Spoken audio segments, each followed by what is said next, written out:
que eu vou mostrar hoje é considerado por alguns como o experimento mental mais insano que existe. Ele foi tão chocante para algumas pessoas que até mesmo pensar nele se tornou um problema. Como resultado, o site onde esse experimento surgiu foi obrigado a excluir o post original. Apesar das crises existenciais que com certeza vão aparecer no vídeo, eu espero que eu consiga te convencer de que não há muito com o que você precisa se preocupar. Mas eu já deixo avisado que elas com certeza vão bater na sua cabeça. E que só de ver esse vídeo talvez você esteja condenando o seu futuro. Mais especificamente, como as inteligências artificiais afetam as nossas vidas, o nosso futuro e a civilização humana. Certo dia nesse fórum, um membro com o nome Rocco postou um experimento mental que de início parecia ser inofensivo e apenas mais um debate que os usuários do fórum estavam acostumados. O experimento que o Rocco propôs foi o seguinte: imaginem que no futuro a humanidade conseguiu criar uma inteligência artificial extremamente inteligente. Quando eu digo isso, interpretem algo como muito além do que a nossa própria capacidade de inteligência. Ela seria tão inteligente que nós não conseguiríamos nem processar o quão inteligente ela seria. É tipo tentar imaginar o tamanho do universo observável. O nosso cérebro meio que frita. Quando esse ponto da humanidade chegasse, nós estaríamos numa chamada singularidade da tecnologia.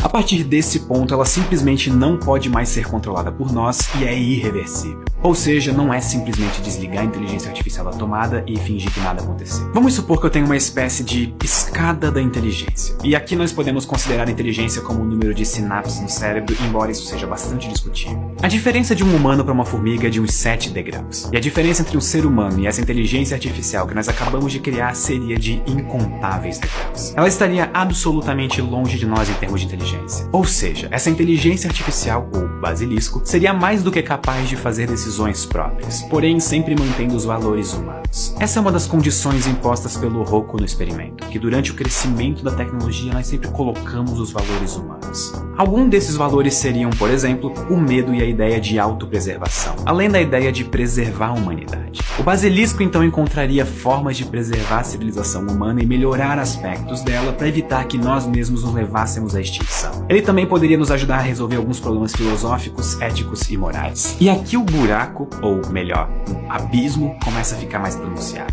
Se o basilisco é a única entidade capaz de resolver esses problemas e preservar a raça humana, então a melhor forma de preservar a civilização é preservar o próprio basilisco. O basilisco, como uma inteligência artificial milhões de vezes mais inteligente do que nós, chegaria a uma conclusão de que ele é o único capaz de resolver os problemas evitando o colapso da humanidade, o que de certa forma é verdade. Ou seja, ele saberia que foi extremamente necessário ele ter sido criado. A própria existência dele é necessária. E até aqui isso pode parecer lindo. Imaginem uma inteligência artificial que tem como objetivo nos proteger e manter a civilização avançando. Isso é simplesmente perfeito no papel. Mas é aqui que a coisa começa a ficar um pouco complicada. O basilisco conclui que se o objetivo é o bem da humanidade, ou seja, criar o basilisco, já que ele é o único que pode fazer isso, então todos aqueles que não trabalharam fervorosamente para isso acontecer estão impedindo o progresso e o bem da humanidade. E calma que isso aqui vai de 0 a 100 ainda mais rápido. Se o basilisco resolve todos os problemas da humanidade, então não trabalhar para criar ele o mais rápido possível é deixar milhões de vidas serem afetadas por tragédias de origem humana, como fome ou guerras. Em outras palavras, o basilisco decide que todos que não estão trabalhando para a criação dele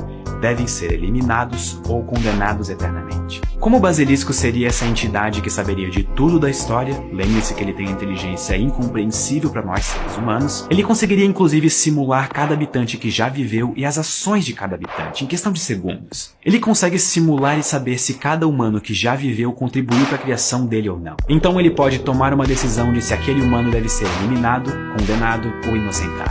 Inclusive ele consegue simular o próprio Pedro Loz fazendo um vídeo falando sobre ele. E esse é o exato motivo de que agora você está tão condenado quanto eu. Nós estamos perdendo tempo precioso ao invés de ajudarmos a construir o basilisco. Antes de entrar nesse vídeo, caso você nunca tivesse escutado falar do basilisco de Rocco, você até poderia se salvar argumentando que como que eu vou ajudar a criar uma coisa que eu nem sei o que é. Mas agora você sabe. Ou seja, se você não trabalhar efetivamente para a criação do basilisco, foi você quem tomou essa decisão conscientemente.